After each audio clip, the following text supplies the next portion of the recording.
1921 pasartea. Irla uzteko erabakia gaixotasun batek ekarri zuen.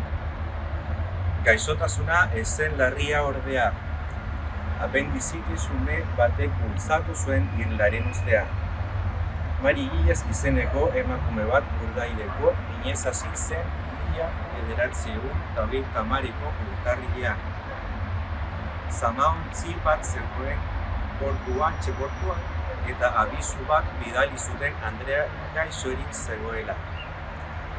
Otsailaren 15 arte ez zuten eraman Glasgowko ospitalera. Hantxe hil zen emakumea. Biztanleek oso gaizki hartu zuten Mariren heriotza eta irla uztea erabaki zuten. Biltzarrean bituta ohitura zaharrei jarraituz.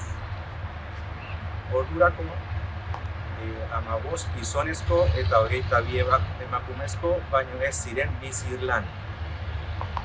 Gainontzekoek emigratzea erabaki zuten eta Amerikara edo Australiara. Zaharrenek ez zuten Irlatik atera nahi. Bertan uzteko esaten zieten etxekoei, hantxe hil nahi zutela beren senide eta lagun hildakoen ondoan.